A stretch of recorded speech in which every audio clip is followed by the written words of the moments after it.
Hello everyone, good evening all of you. चलिए start करते हैं आज की इस क्लास को। तो एक बार मैं कंफर्म सभी लोगों से करना चाहूँगा, मेरी आवाज़ क्लियरली सभी लोगों के पास आ पा रही है? तो हम कंटिन्यू करते हैं क्लास को। Very good evening. चलिए, तो आज से हम स्टार्ट करने वाले हैं मध्य प्रदेश सिविल जज का फास्ट ट्रैक बैच। और कहने को फास्ट ट्रैक है और हम प्रयास करेंगे कि हम इसको बहुत स्लोली पढ़ेंगे और हर एक सब्जेक्ट को बहुत आसानी से, बहुत लिमिटेड मैटर के साथ और हर वो चीज़ को कवर करने का प्रयास करेंगे जो एग्जाम में पूछी जाती है। ठीक है, तो चलिए आज की क्लास को हम स्टार्ट करते हैं।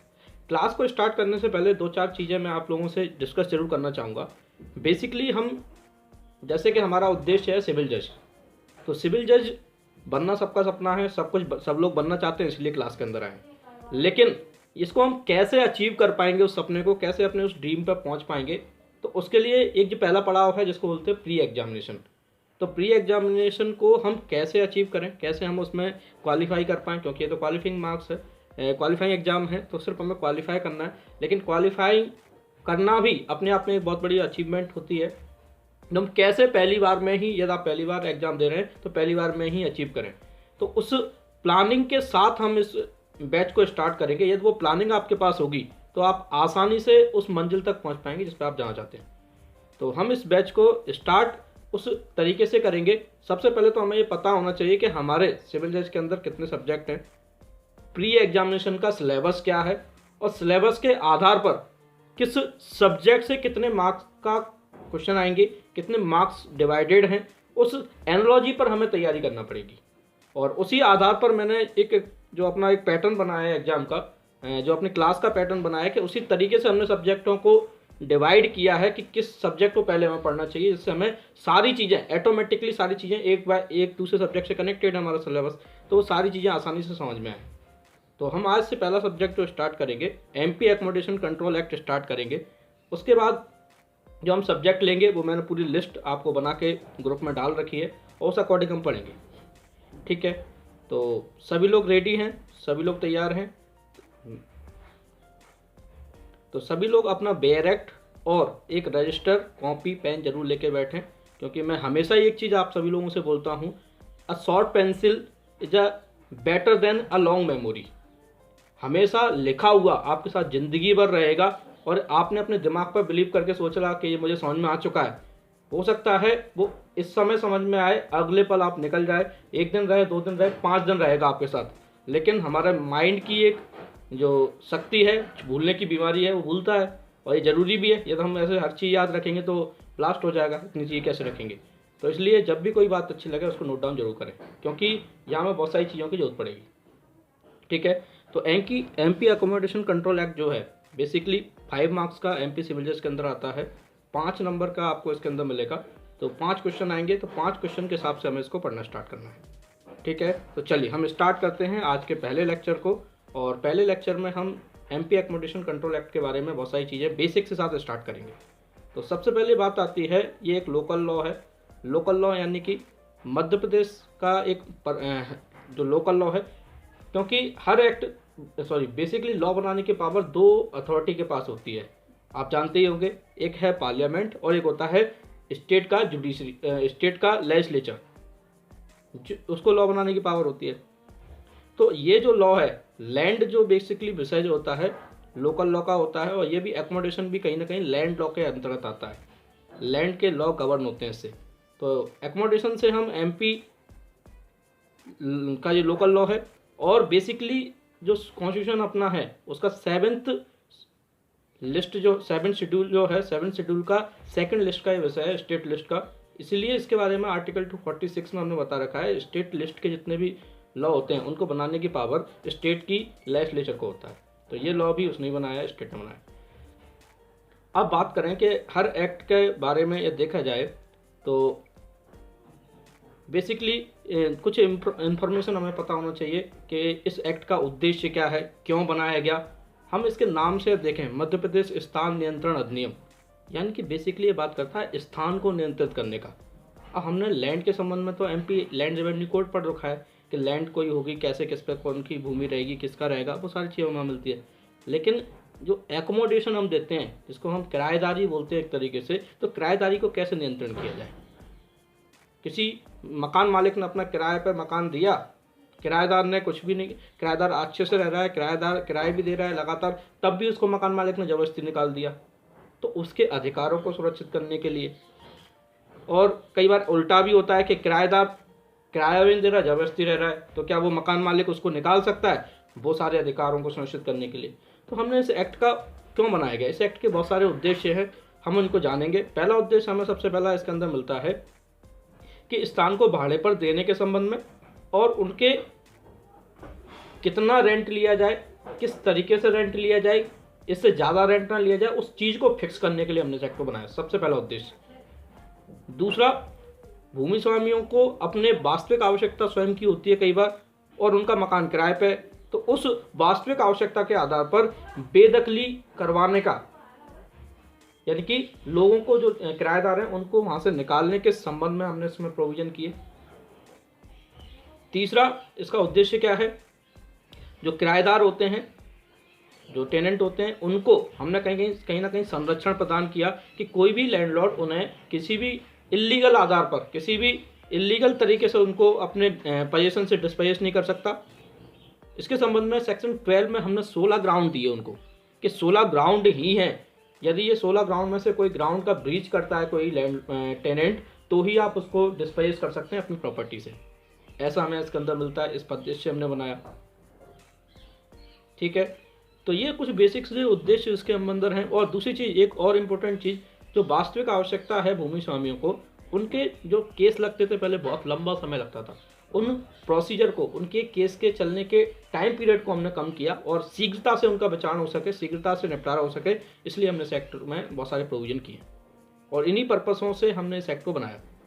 ठीक है, चलिए, तो ये हमने कुछ छोटी सी बेसिक चीज़ जानी, और एक चीज़ और आपको मिलेगी। अब हम बात करते हैं इसके जनरल इंट्रोडक्शन की, कि इस एक्ट का इंट्रोडक्शन क्या है, क्या इसमें रहेगा, क्या प्रोविजन हमें इसके अंदर मिलेंगे। तो बेसिकली बात की जाए तो सिविल जज के पर्पज़ से हमें क्या क्या चीज़ें इसके अंदर याद रखना चाहिए। तो सबसे पहले बात आती है इस एक्ट का एक्ट नंबर। इसका एक्ट नंबर 41 है 1961 का।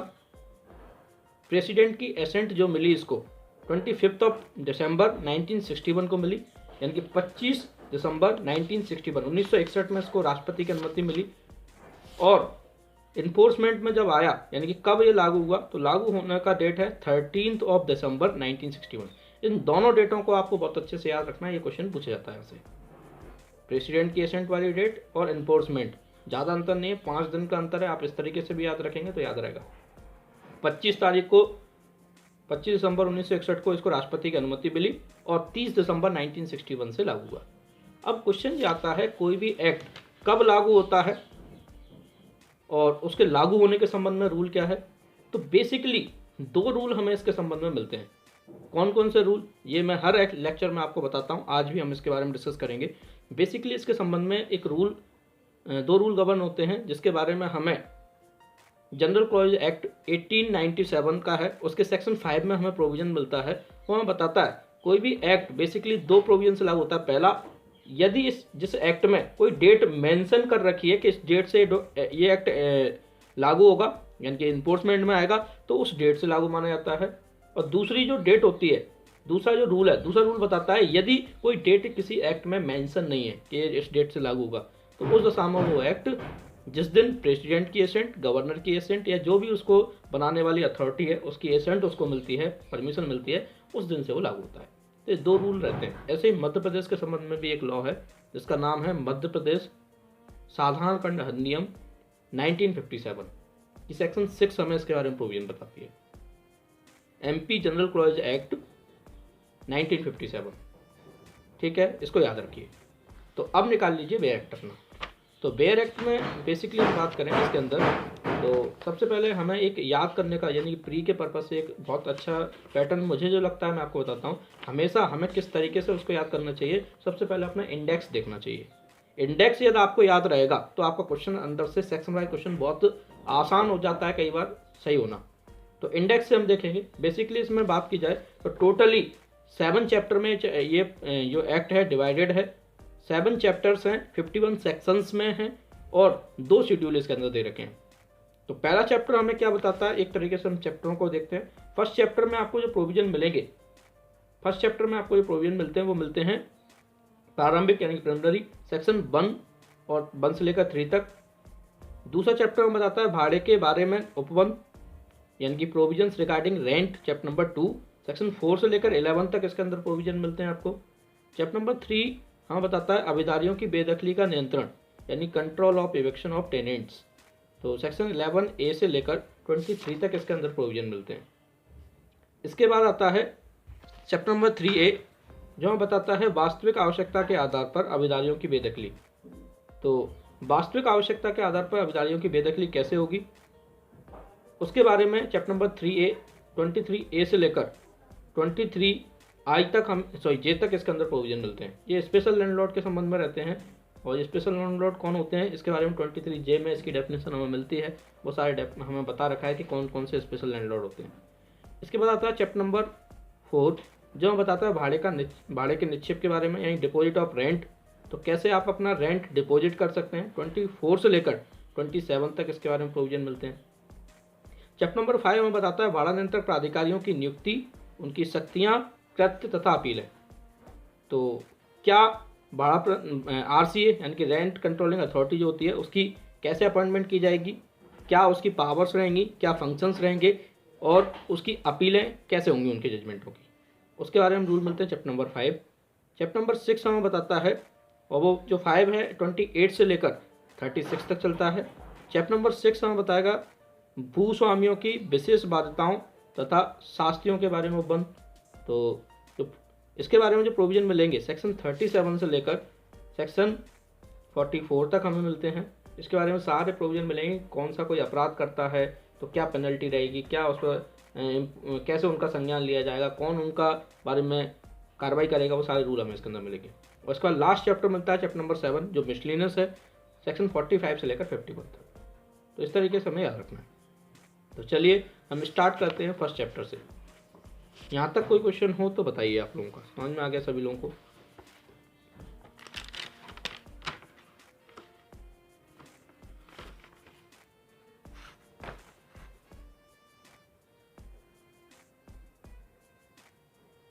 चलिए चैप्टर नंबर 1 निकालिए। चैप्टर नंबर 1 हमें बताता है प्रिलिमिनरी यानी कि प्रारंभिक। सेक्शन 1 से लेकर 3 तक इसके अंदर प्रोविजन है। सबसे पहला सेक्शन 1 हमें बताता है बेसिकली सब एक्टों में ये प्रोविजन होता है प्रिलिमिनरी, जिसमें बताया जाता है सेक्शन 1 में short title, extent and commencement के बारे में। तो शॉर्ट टाइटल क्या है? The Madhya Pradesh accommodation control act 1961 इस एक्ट का नाम। दूसरा इसका विस्तार कहाँ पर होगा? तो इसका विस्तार संपूर्ण मध्य प्रदेश पर होगा। तो संपूर्ण मध्य प्रदेश से क्या तात्पर्य है?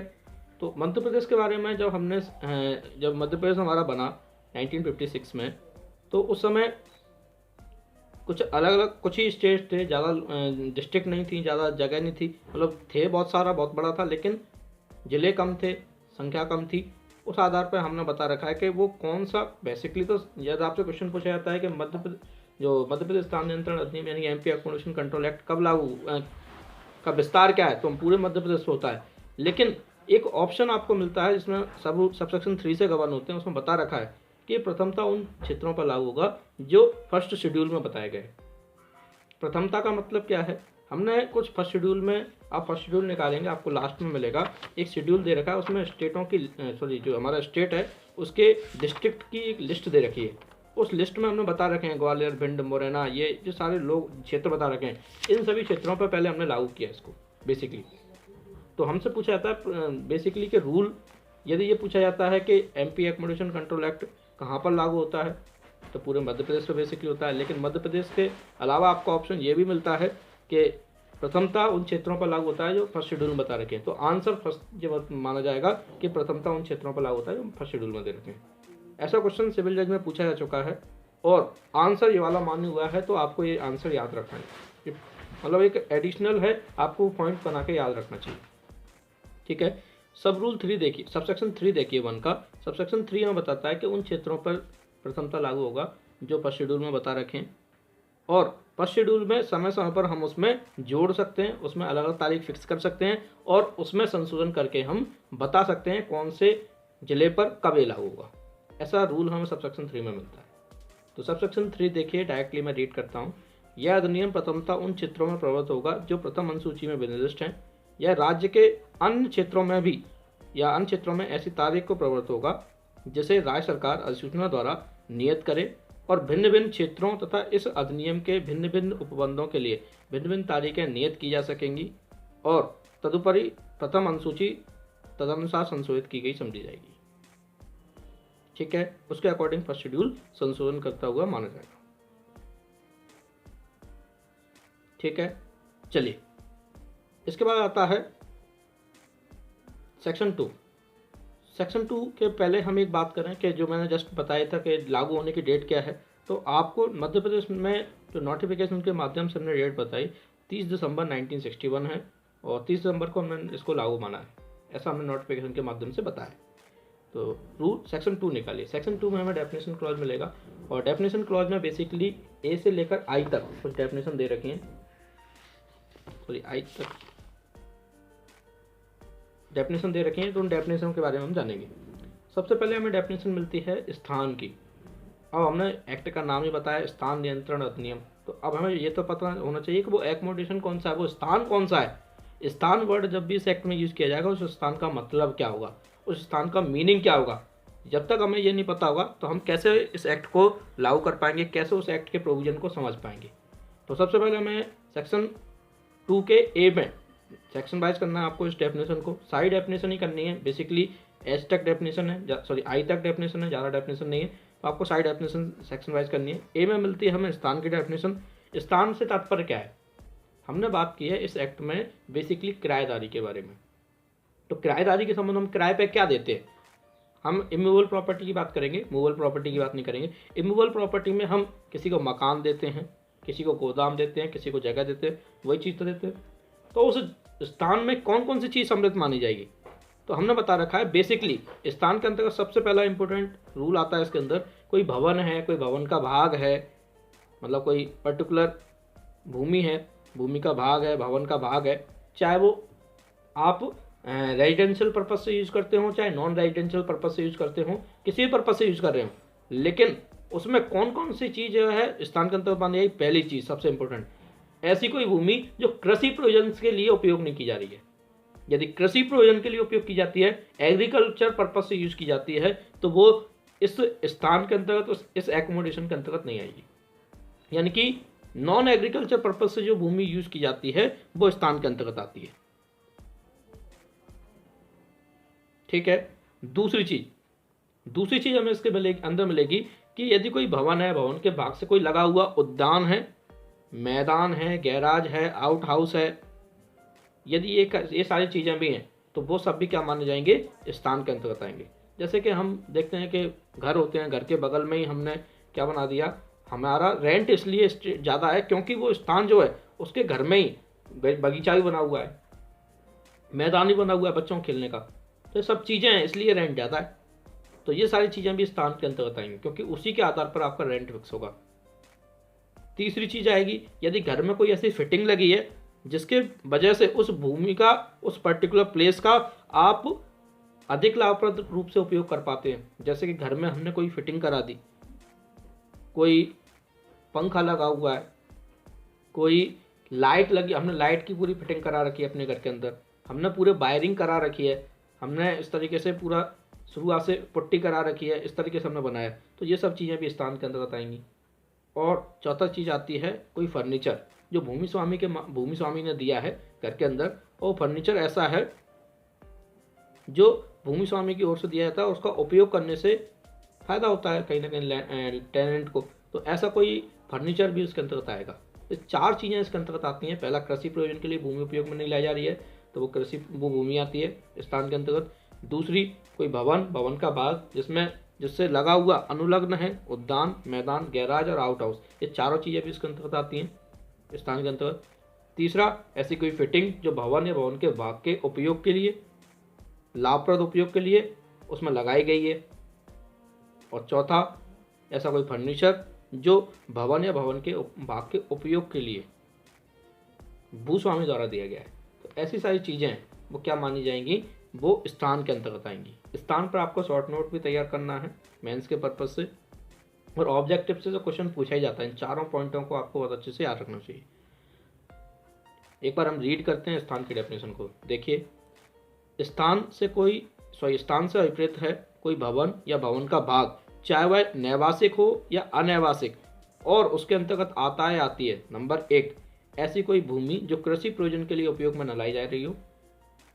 दूसरा, ऐसा भवन या भवन के भाग से अनुलग्न उद्यान, मैदान, गैराज या आउट हाउस, जिसको उपग्रह बोलते हैं, यदि कोई हो, ये भी यदि उससे जुड़े हुए हैं तो माना जाएगा वो स्थान है। तीसरा, कोई ऐसी फिटिंग जो ऐसे भवन या भवन के भाग के अधिक लाभप्रद उपयोग के लिए उसमें लगाई गई हो। चौथा, ऐसा कोई फर्नीचर जो भवन या भवन के भाग में उपयोग में लाए जाने के लिए भूस्वामी द्वारा दिया गया हो। ये 4 चीजें होना कंपलसरी है। ये चारों चीजें का माने स्थान के अंतर्गत आएंगे। कोई क्वेश्चन है आप लोगों का?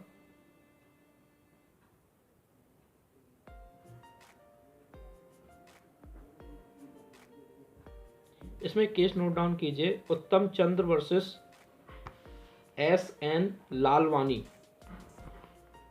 उत्तम चंद्र वर्सेस S.N. लालवानी। इस केस में बोला गया था कि जो दाल मिल होती है ना, दाल की जो मिल होती है, वो दाल मिल स्थान के अंतर्गत नहीं आती। इस तरीके से इसको याद रखिए, क्वेश्चन पूछा जाता है, पूछा गया है केस पहले कभी एग्जाम में। उत्तम चंद्र वर्सेस S.N. लालवानी, दाल मिल स्थान के अंतर्गत नहीं आती है, ऐसा बोला गया। दूसरी डेफिनेशन निकालिए, 2B के रूप में इसको याद रखिए, बताता है भूमि स्वामी। हमें 2 डेफिनेशन मिलेंगे इसके अंदर, एक मिलेगी भूमि स्वामी और एक मिलेगी अभिधारी यानी टेनेंट, यानी कि लैंडलॉर्ड और टेनेंट, दो ही तो संबंध है इसके अंदर। तो लैंडलॉर्ड की डेफिनेशन मिलती है 2B में, और 2I में हमें डेफिनेशन मिलती है अभिधारी यानी टेनेंट की। अब इनमें अंतर क्या है? इसमें एक बहुत बड़ा अंतर मिलेगा आपको। बेसिकली लैंग्वेज पढ़ने से बहुत कम लोगों को समझ में आएगा ऐसा हो सकता है, लेकिन मैं आपको बताता हूँ इसमें अंतर क्या है। एक इतना बड़ा अंतर आपको इसके अंदर मिलेगा। सबसे पहला अंतर इसमें बताया गया है लैंडलॉर्ड कौन होता है। हम अपने नॉर्मल लैंग्वेज की भाषा में देखें या अपने नॉर्मल बिहेवियर में देखें कि लैंडलॉर्ड कौन होता है, भूमि स्वामी कौन होता है, जो भूमि का मालिक है, बेसिकली वही तो होता है, सिंपल सी बात है। और टेनेंट कौन होता है, जो किराए से रहता है, उसमें किराएदार है। लेकिन इसमें एक डिफरेंस है, लैंडलॉर्ड हर वो व्यक्ति हो सकता है जो भूमि स्वामी के बदले में भी किराया प्राप्त कर रहा है। हर वो व्यक्ति जो किराए पर मकान दिया गया है, किराए पर स्थान दिया गया, उसके बदले में किराया प्राप्त करता है, किराया प्राप्त करने का हकदार है, चाहे वो XYZ किसी भी तरीके से प्राप्त कर रहा हो। जैसे कि मैं ग्वालियर रहता हूं, मेरा मकान इंदौर में, मेरा मित्र इंदौर में रहता है, मैंने मित्र से बोला कि मेरे मकान में जो किराएदार 10 रहते हैं, उन किराएदारों से हर महीने पैसा आप प्राप्त कर लिया करो और उसमें मुझे भेज दिया करो। तो उस दशा में मेरा जो मित्र है जो इंदौर में रहता है, वो मित्र भी लैंडलॉर्ड कहलाएगा उस कंडीशन में। ऐसा रूल हमें इसके अंदर मिलेगा। लेकिन टेनेंट में बिल्कुल उल्टा होता है। टेनेंट में हमेशा ही वो व्यक्ति टेनेंट होगा जिसने किराएदारी पर मकान लिया है, भले ही रह कोई और रहा हो, तो वो टेनेंट नहीं माना जाएगा। टेनेंट सिर्फ वही व्यक्ति माना जाएगा जिसकी ओर से किराया दे होता है, जिसके द्वारा किराया दिया जाता है एक्चुअल में, या जो देने के लिए लायबल है, सिर्फ वही व्यक्ति किराएदार माना जाएगा। उसके अलावा चाहे मकान मैंने किराए से लिया, मेरा मित्र रहता है, मेरे फादर रहते हैं, मेरी मदर रहती हैं, वो किराएदार नहीं है, किराएदार सिर्फ मैं हूँ इस पर्टिकुलर डेफिनेशन के अकॉर्डिंग। ऐसा रूल हमें इसके अंदर मिलेगा। तो ऐसी डेफिनेशन हमें इसके अंदर मिलती है। बेसिकली अभिधारी के अंतर्गत कौन आता है, भूमि स्वामी के अंतर्गत कौन आता है, तो भूमि स्वामी वह व्यक्ति भूमि स्वामी कहलाएगा जो किराया प्राप्त करने का हक रखता है। सिंपल सी बात है। इस तरीके से अपनी एक डेफिनेशन बनाइए। आपसे पूछा जाए मेंस के अंदर या इंटरव्यू के अंदर तो आप बता सकते हैं कि भूमि स्वामी व्यक्ति होता है जो किराया प्राप्त करने का हक रखता है। अब वो न्यासी के रूप में भी हो सकता है, वो संरक्षक के रूप में भी हो सकता है, वो रिसीवर की हैसियत में भी प्राप्त कर रहा हो तो भी वो लैंडलॉर्ड है, चाहे वो वास्तव में उस भूमि का मालिक हो या ना हो, कोई कंपलसरी नहीं है। ऐसा हमें बता रखा है इस डेफिनेशन के अंदर। ठीक है, तो 2B के रूप में इसको याद रखिए। 2B की डेफिनेशन देखिए। 2B हमें क्या बोलता है, भूमि स्वामी से अभिप्रेत है ऐसा कोई व्यक्ति जो किसी स्थान का भाड़ा चाहे अपने स्वयं के लेखे या किसी अन्य व्यक्ति के लेखे, इसको अंडरलाइन कीजिए, अन्य व्यक्ति के लेखे या उसकी ओर से उसके फायदे के लिए या किसी अन्य व्यक्ति के न्यासी, संरक्षक या रिसीवर की हैसियत में या हैसियत से तत्समय प्राप्त कर रहा है या प्राप्त करने का हकदार है, या जो किसी अभिधारी को वह स्थान भाड़े पर दे दिए जाने की दशा में भाड़ा इस प्रकार प्राप्त करेगा या प्राप्त करने का हकदार होगा, और उसके अंतर्गत प्रत्येक ऐसा व्यक्ति आता है जो अभिधारी ना होते हुए समय समय पर किसी भूमि स्वामी के अधीन हक प्राप्त करे। तो भले एक्चुअल में वो भूमि स्वामी हो या ना हो, उसकी ओर से पैसा भी प्राप्त करता है, तो वो भी क्या कहलाएगा, इस एक्ट के लिए लैंडलॉर्ड कहलाएगा। एक बार अच्छे से डेफिनेशन रीड कीजिए, बहुत सिंपल डेफिनेशन है और बहुत इंपॉर्टेंट है। यदि आपको जो बात मैंने बताई, वो जीस्ट बताया, वो जीस्ट या समझ में आएगा तो आपको ये डेफिनेशन हमेशा याद रहेगी और कोई प्रॉब्लम नहीं आएगी। समझ में आ गया?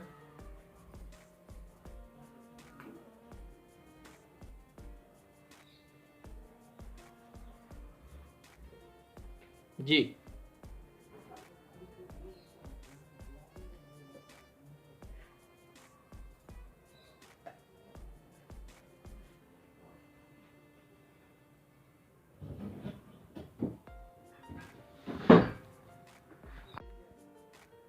चलिए इसके आगे नेक्स्ट डेफिनेशन हमें मिलती है 2i। 2i निकालिए। 2i बताता है अभिधारी। अभिधारी से क्या तात्पर्य है, जस्ट हमने बात की, लैंडलॉर्ड हमने समझ लिया। 2i में अभिधारी की डेफिनेशन है, यानी कि जिसको हम बोलते हैं टेनेंट। टेनेंट को सेक्शन वाइज कीजिए, और बहुत इंपॉर्टेंट डेफिनेशन है। ये हमें बताता है टेनेंट कौन होगा। टेनेंट वो अकेला व्यक्ति होगा जिसकी ओर से किराया दे होता है, या जिसने मकान एकोमोडेशन पर लिया हो। सिर्फ वही व्यक्ति टेनेंट कहलाएगा, उसके अलावा कोई भी व्यक्ति टेनेंट नहीं कहलाएगा। ठीक है। उसके अलावा सब टेनेंसी पर यदि हमने दिया है किसी को, तो सब टेनेंट भी टेनेंट कहलाएगा या टेनेंट माना जाएगा। ऐसा हमें इसके अंदर डेफिनेशन मिलेगा। लेकिन किस कंडीशन में कोई टेनेंट नहीं माना जाएगा, जब उसके विरुद्ध कोई डिक्री हो गई है, एग्जीक्यूशन, उसके विरुद्ध डिक्री हो गई कि आप मकान को छोड़ दीजिए, वो खाली करके चला जाता है या छोड़ दिया जाता है, बेदखली की डिक्री या आदेश हो चुका है उसके विरुद्ध, तो उस दशा में वो टेनेंट नहीं माना जाएगा। ऐसा भी रूल हमें इसके अंदर मिलेगा। तो सेक्शन 2i देखिए, एक बार हम रीड करते हैं इसको। बिल्कुल सिंपल सा है, बस अंतर इतना याद रखना है, लैंडलॉर्ड में चाहे कोई सा व्यक्ति आ जाता है, लेकिन टेनेंट में हर कोई व्यक्ति नहीं आता। सिर्फ वही व्यक्ति मान्य होगा टेनेंट के रूप में जिसने टेनेंसी पर मकान लिया है, जो एक्चुअल में उसकी ओर से किराया दे होता है। देखिए 2i, अभिधारी से विपरीत है कोई ऐसा व्यक्ति जिसके द्वारा या जिसके लेखे या जिसकी ओर से किसी स्थान का भाड़ा दे है, या किसी अभिव्यक्ति या विवक्षित संविदा के न होने की दशा में किसी स्थान के लिए देय होता है, और उसके अंतर्गत कोई ऐसा व्यक्ति आता है जो उस स्थान का अधिभोग उप अभिधारी की हैसियत से रखता हो, तथा कोई ऐसा व्यक्ति भी उसके अंतर्गत आता है जो अपनी अभिवृत्ति का पर्यावसान हो जाने के पश्चात, चाहे वह इस अधिनियम के प्रारंभ होने के पूर्व हुआ हो या पश्चात हुआ हो, किंतु उसके अंतर्गत कोई ऐसा व्यक्ति नहीं आएगा जिसके विरुद्ध बेदखली की लिए डिक्री या आदेश हो गई हो या दी गई हो।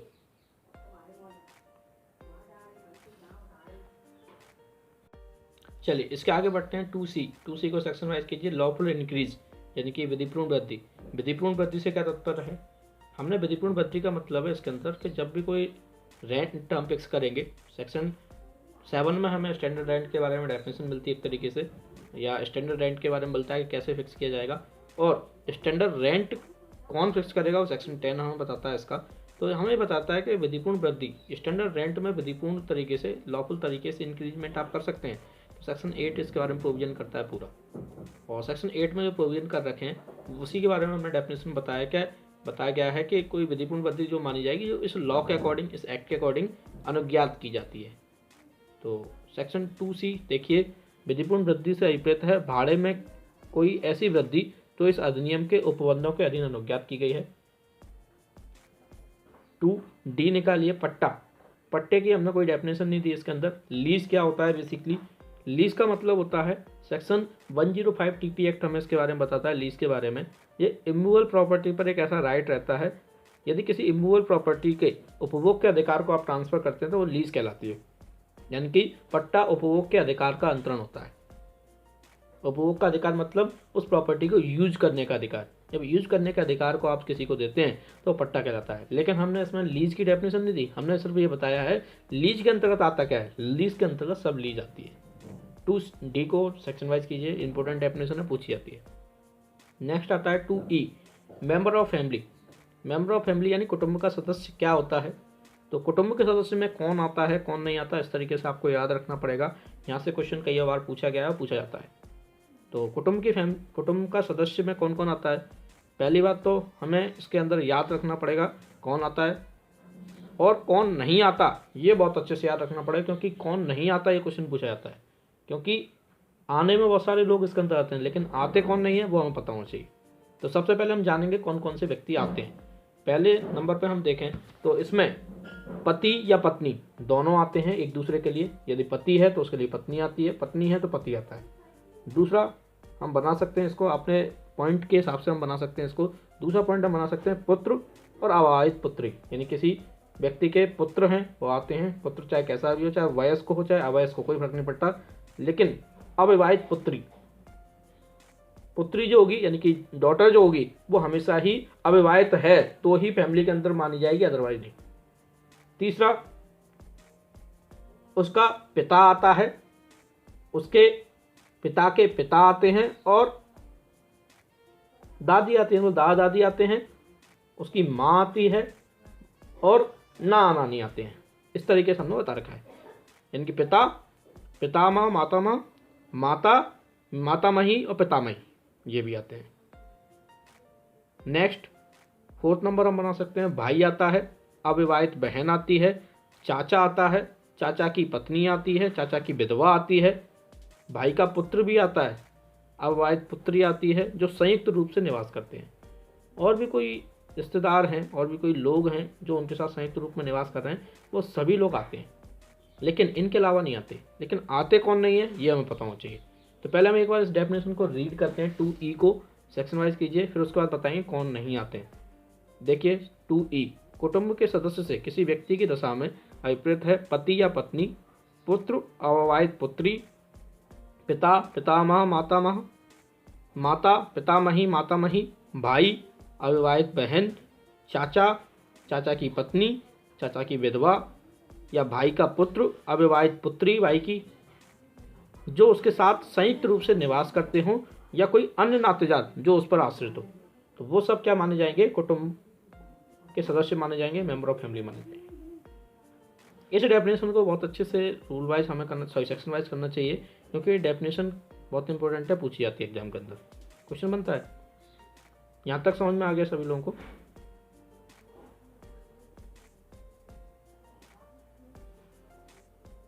चलिए अब इसके अंतर्गत आता कौन कौन नहीं है ये आपको नोट डाउन करना चाहिए। पहली चीज, विवाहित पुत्री नहीं आती। आपसे पूछ लिया जाएगा बताइए निम्न में से कौन कुटुंब की फैमिली का सदस्य नहीं है। बोल देंगे चाचा, चाचा का पुत्र, विवाहित पुत्री, अविवाहित भाई या भाई आता है, तो कौन सा नहीं आता, तो विवाहित पुत्री नहीं आती, नंबर 1। दूसरा, विधवा पुत्री नहीं आती। यदि कोई पुत्री विधवा हो जाती है, वो अपने ससुराल में रह रही है, तो क्या वो कुटुंब की सदस्य मानी जाएगी, तो बोलता नहीं, जब तक कि ये सिद्ध न कर दिया जाए कि वह वादी पर आश्रित है।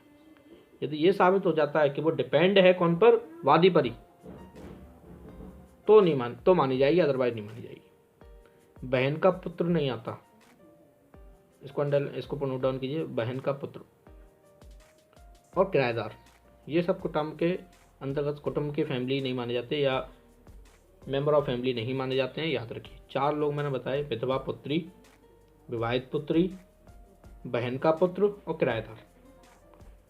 ये चारों कहीं ना कहीं एग्जाम में पूछे गए हैं कई बार और आते हैं। ठीक है, समझ में आ गया?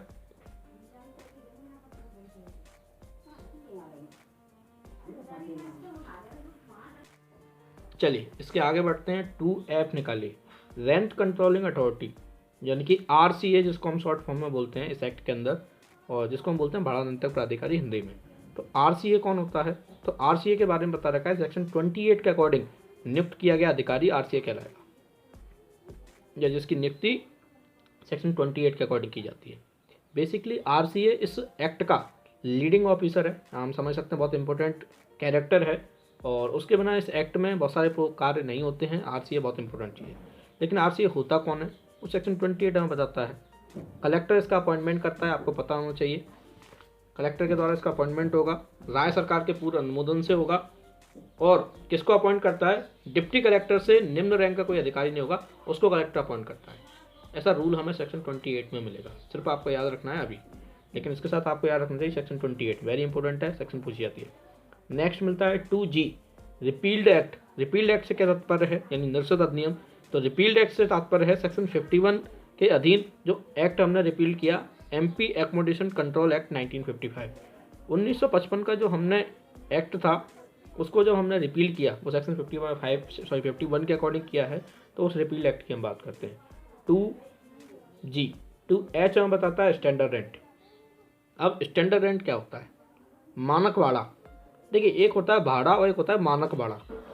मानक भाड़े का मतलब है जब कोई रेंट इस एक्ट के अकॉर्डिंग फिक्स करवा लिया जाता है उसे बोलते हैं मानक भाड़ा। और जब तक फिक्स नहीं कराया जाता तब तक जो भाड़ा प्राप्त किया जाता है उसे हम बोल सकते हैं भाड़ा, सिर्फ रेंट। स्टैंडर्ड रेंट तब माना जाएगा जब उसको इस एक्ट के अकॉर्डिंग जो भी अथॉरिटी उसके संबंध में कैपेबल है, जो लायबल है उसको फिक्स करने वाली, उसके द्वारा फिक्स करा के आपने रेंट लिया है, वो रेंट कहलाता है स्टैंडर्ड रेंट। तो इस एक्ट में स्टैंडर्ड रेंट की डेफिनेशन जो दे रखी है 2H में दे रखी है, उन्होंने बताया सेक्शन 7 के अकॉर्डिंग फिक्स किया गया रेंट स्टैंडर्ड रेंट माना जाएगा। और यदि उसमें सेक्शन 8 के अकॉर्डिंग कोई इंक्रीजमेंट भी किया जाता है तो दोनों का टोटल मिलाकर जो रेंट निकल के आता है वो भी स्टैंडर्ड रेंट कहलाएगा। ऐसी डेफिनेशन हमें बताती है 2H। ठीक है, 2H निकालिए, 2H को सेक्शन वाइज कीजिए। 2H बताता है किसी स्थान के संबंध में मानक भाड़े से अभिप्रेत है धारा 7 में निर्दिष्ट किया गया मानक भाड़ा, या जहां मानक भाड़ा सेक्शन 8 के अधीन बढ़ा दिया गया हो वहां ऐसा बढ़ा हुआ भाड़ा।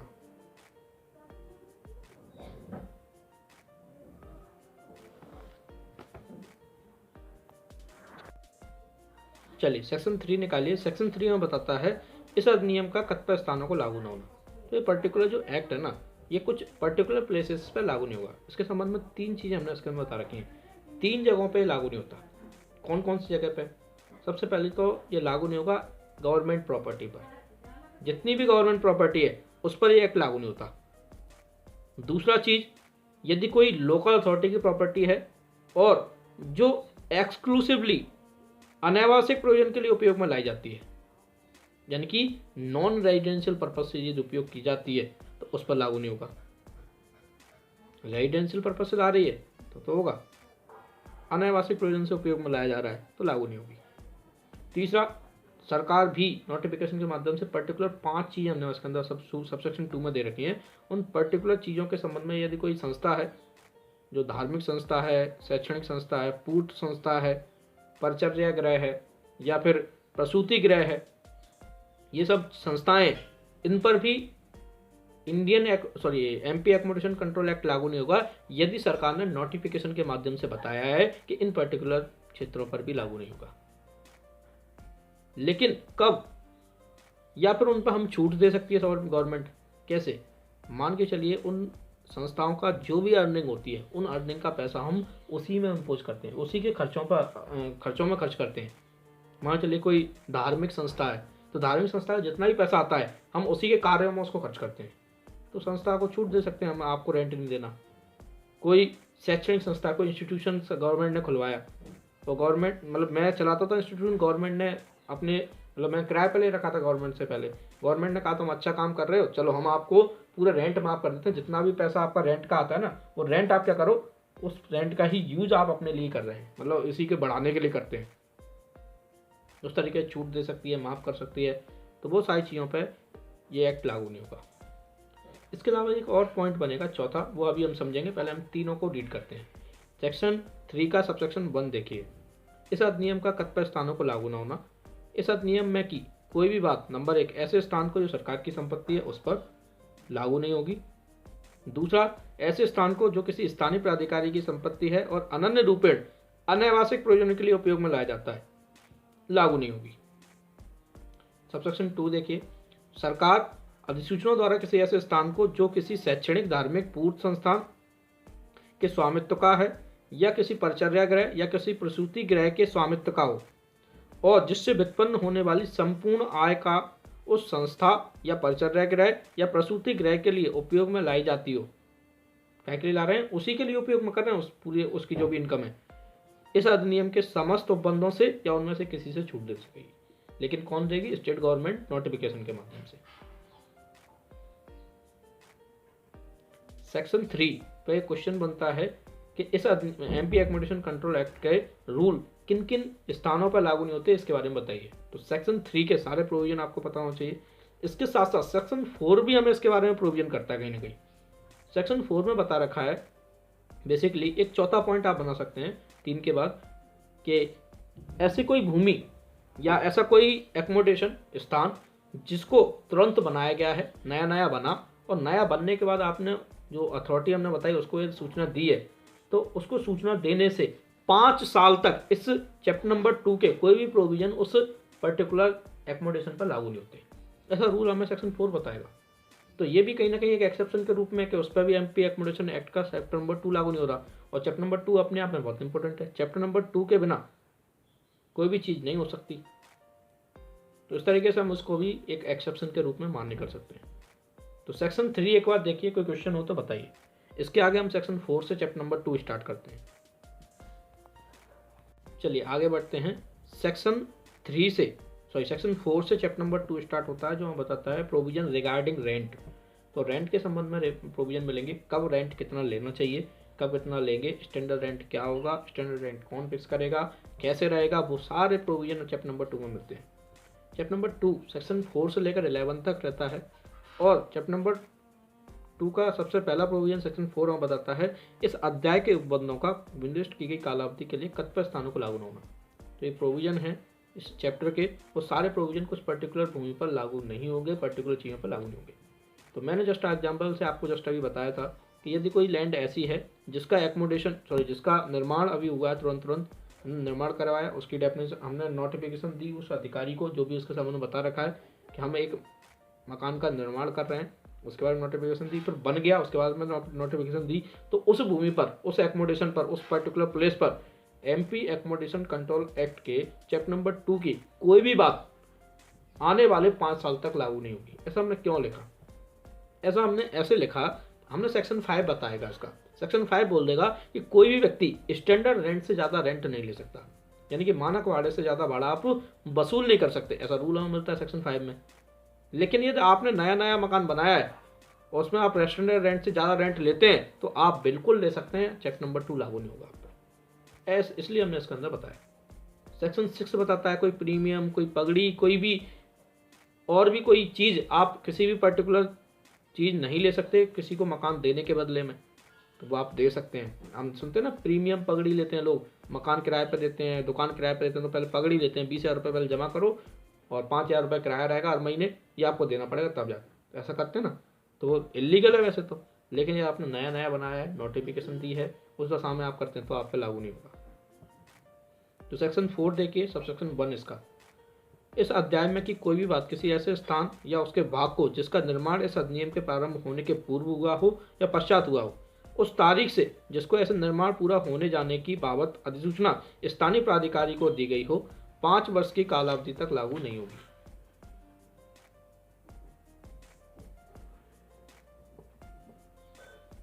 Any question?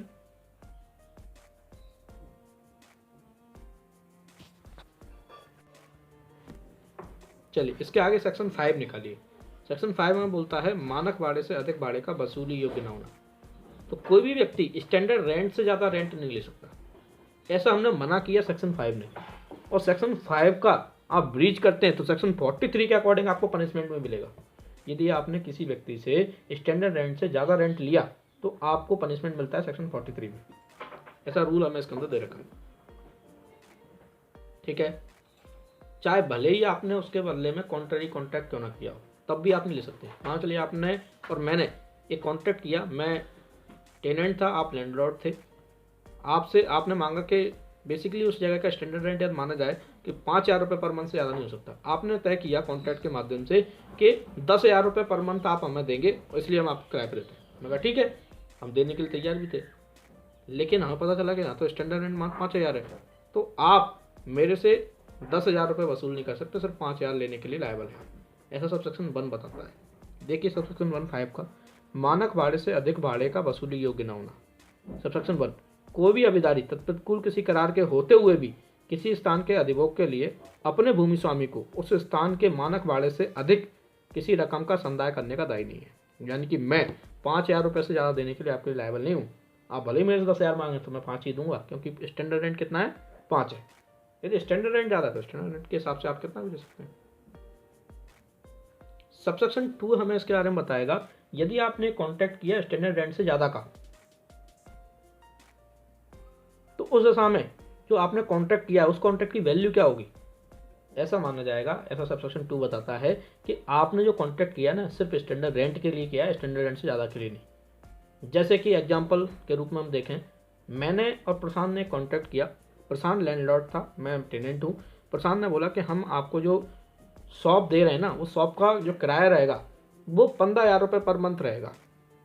मैंने बोला ठीक है, लेकिन एक्चुअल में उसका जो स्टैंडर्ड रेंट है मात्र 10,000 रुपये है। तो भले ही हमने कॉन्ट्रैक्ट किया 15,000 रुपये का, तो वो कॉन्ट्रैक्ट ऐसा माना जाएगा आपने 10,000 रुपये का किया है, ना कि 15,000 का। ऐसा हम बता रखा है सेक्शन 5 का सबसेक्शन 2। देखिए, किसी भी ऐसे करार का जो मानक भाड़े से अधिक भाड़े के संदाय के संबंध में हो, इस रूप में अर्थ लगाया जाएगा मानो कि वह केवल मानक भाड़े के संदाय के लिए, यानी कि स्टैंडर्ड रेंट के संदाय के लिए।